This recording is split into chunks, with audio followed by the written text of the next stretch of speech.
Good morning, student. This is EVS class. Today we are going to start chapter 2. They need care. Okay. So let's start. Neetu, Aman and Rakhi were playing a game. Aman blindfolded Neetu. Neetu said, "I can't see anything." She hardly took a few steps when she fell down. क्या होता है, नीतू, अमन और राखी एक game खेल रहे होते हैं। तो अमन जो होता है वो नीतू की आंखों पर पट्टी बांध देता है, मतलब नीतू की आंखें बंद कर देता है। तो नीतू कहती है, आई कांट सी एनीथिंग, मुझे कुछ भी दिखाई नहीं दे रहा। वो कठिनाई से 2-4 स्टेप चलती है और गिर जाती है। Just imagine the condition of those who are totally blind and can't see anything. It is difficult for them to do the things easily. We should help in their work. आप imagine कर सकते हैं कि जो लोग पूरे totally blind होते हैं, मतलब टोटली अंधे होते हैं, वे कुछ भी चीज़ें देख नहीं पाते हैं, तो उनके लिए कितना कठिन होता है कुछ भी चीज़ों को करना। We should help in their work.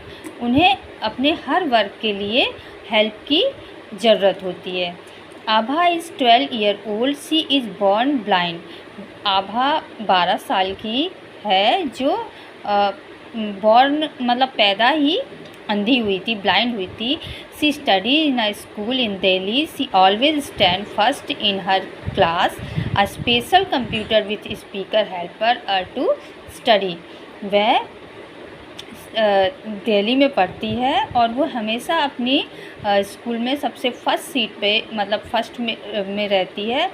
Special computer, उसके लिए एक स्पेशल कंप्यूटर होता है जो उसके लिए स्टडी में हेल्प करता है।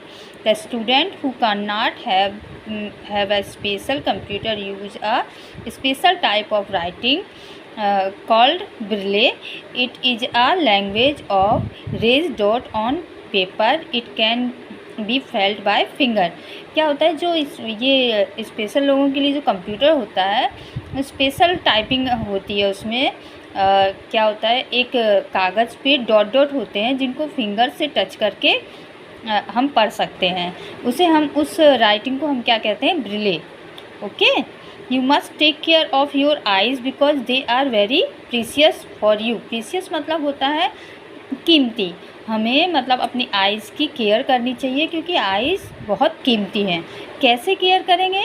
Wash your eyes 4 to 5 times in a day with clean water. साफ़ पानी से हमें 4-5 बार अपनी आइज़ को धोना चाहिए। डू नॉट रीड और स्टडी इन डिम लाइट और इन वेरी ब्राइट लाइट। हमें ज़्यादा डिम लाइट और ज़्यादा तेज़ लाइट में पढ़ना नहीं चाहिए। Do not read in a moving vehicle, you will straight your eyes. तो हमें व्हीकल पर चलते हुए पढ़ना नहीं चाहिए। Do not read while laying down. Never rub your eyes with a dirty towel और विथ डर्टी हैंड्स। हमें अपनी आइज़ को गंदे टॉवल से और गंदे हैंड से नहीं रब करना चाहिए, मतलब मसलना चाहिए। People who can't listen to any sound are called deaf and those who cannot speak are called dumb. जो pupil किसी भी साउंड को सुन नहीं सकते उन्हें हम डीफ कहते हैं, यानी बहरा कहते हैं। Who cannot speak are called dumb, और जो बोल नहीं सकते हैं उन्हें हम dumb कहते हैं। Their condition is possible to dumb person cannot express their feeling by speaking as we do। जो डम पीपल होते हैं, मतलब गूंगे व्यक्ति होते हैं, वे अपनी फीलिंग को एक्सप्रेस नहीं कर पाते हैं क्योंकि बोल ही नहीं सकते वो। दे express themselves by gestures. We should try to understand their language and help them. The deaf man use a hearing aid device that first in the ear and help him to listen the sound around him. जो deaf होते हैं यानी जो बहरे होते हैं, वो अपने कानों में एक डिवाइस लगाते हैं जो उन्हें सुनने में हेल्प करती है। You must take care to of your ear. अब हमें मतलब आपको अपने ईयर की भी केयर करनी चाहिए। Okay. Do not clean your ears with a match stick और अ हेयर पिन और विथ एनी शार्प ऑब्जेक्ट। किसी हमें अपनी जो ईयर होते हैं उनको मैच स्टिक या हेयर पिन या किसी भी शार्प नुकीली चीज़ों से साफ़ नहीं करना चाहिए। Do your ears with a soft and clean towels after taking a bath. जब हम नहाने के बाद आते हैं तो हमें साफ़ टॉवल से अपने ईयर्स को साफ़ करना चाहिए।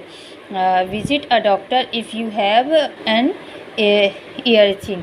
अगर आपको ईयर में कोई भी प्रॉब्लम होती है तो आपको डॉक्टर के पास जाना चाहिए। Life is a very tough and difficult for lame people और for those who can not walk. मतलब जो लाइफ है तो बहुत डिफ़िकल्ट होती है किनके लिए?